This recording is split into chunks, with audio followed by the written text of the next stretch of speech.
Hello, children, and welcome to Children's Fireside Story Time from our library in Grosse Pointe Woods. Today we are going to read Peter and the Wolf.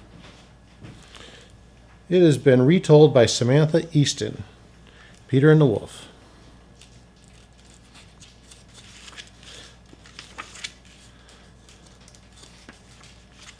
Peter and the Wolf.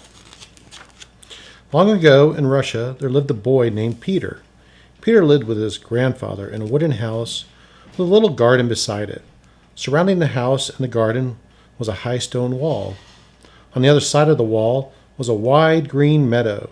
Beyond that was a great forest.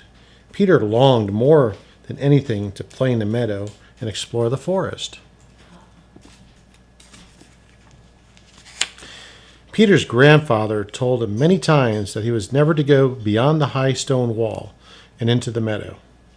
"Why not, Grandpapa?" Peter asked. "Because," replied his grandfather, "if you go into the meadow, a fierce wolf might come out of the forest. And what would you do then?"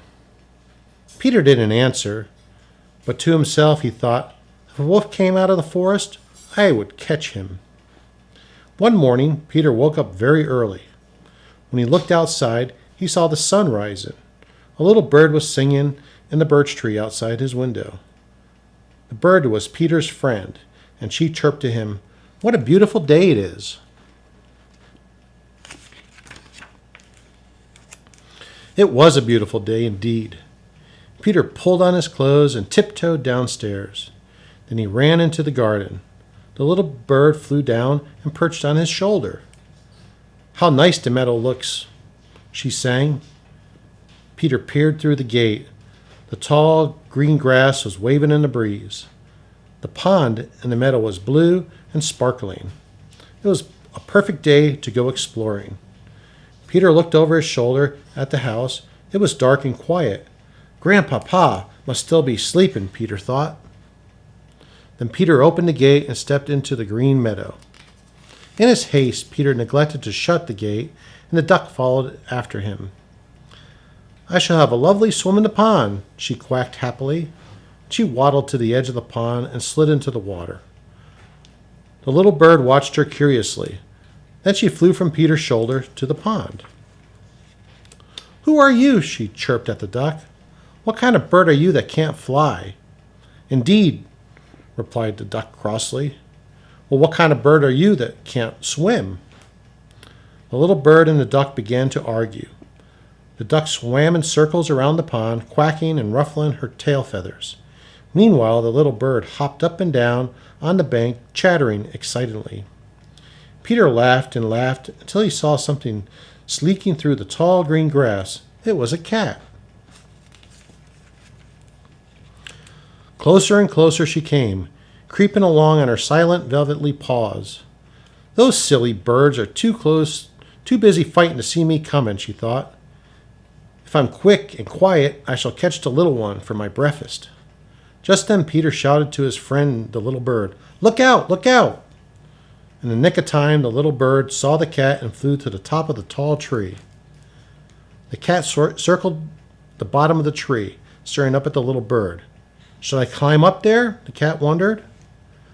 But then she thought, by the time I get up there, all the way up there, the little bird will have flown away. Peter was watching all this very closely when a voice behind him shouted, "Peter! What are you doing out there?" It was Grandfather. Peter hung his head. "I told you not to go into the meadow," Grandfather said, shaking his finger at Peter. "What if the fierce wolf came out of the forest? What would you do then?" Peter's grandfather led him back into the garden and locked the gate. "I have to go to town to do some errands," Grandfather said, "so stay here like a good boy." Grandfather went away, leaving Peter alone in the garden. Peter sat down in front of the house and sighed. "Don't be sad, Peter," sang his friend the little bird. "But it isn't fair," said Peter. "If a wolf came, I'd catch him. I know I could." Just as Peter said that, a big gray wolf came sleeking out of the forest. At the sight of the wolf, the cat meowed and went racing up the tall tree.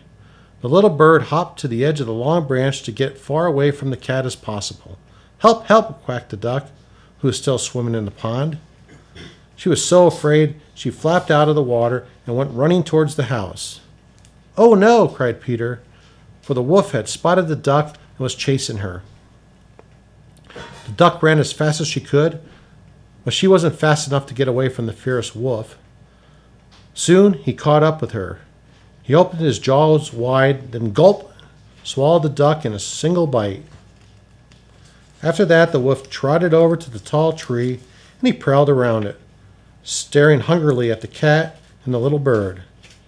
"Oh no," thought Peter, "I must somehow stop that wolf." So Peter ran into the house and returned with a length of rope.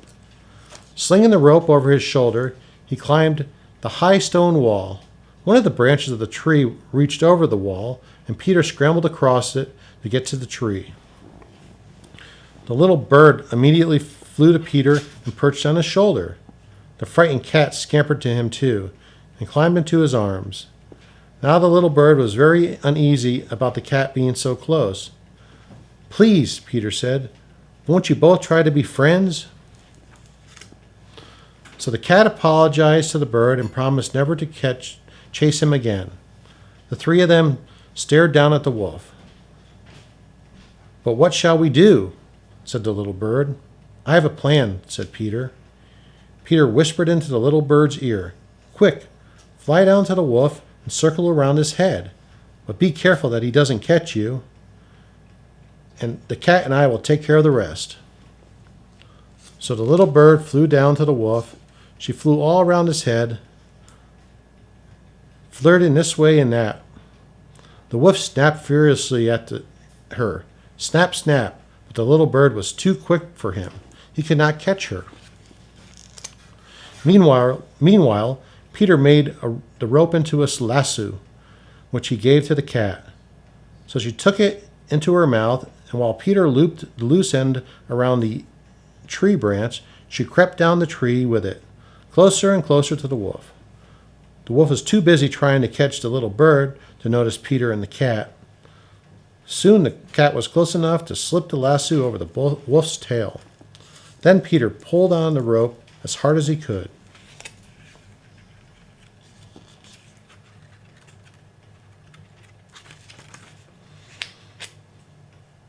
How the wolf struggled to free himself.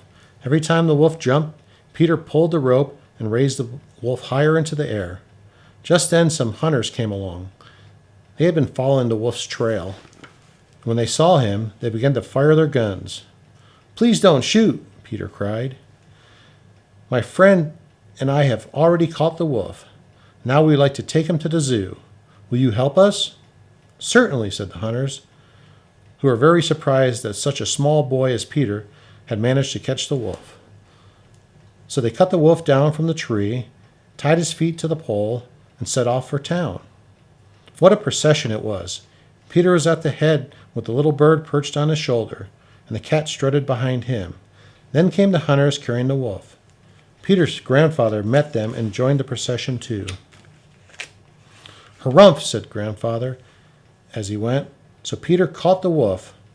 But what if the wolf had caught him? What then? "See how clever we are?"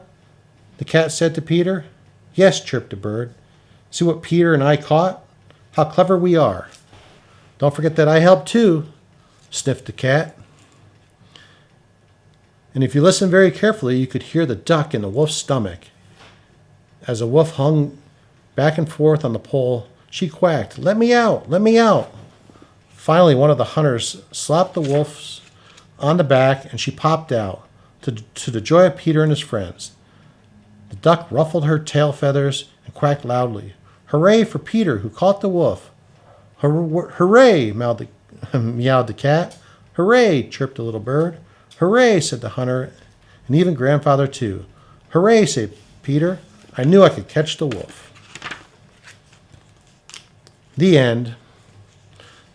Thank you for joining us for Peter and the Wolf.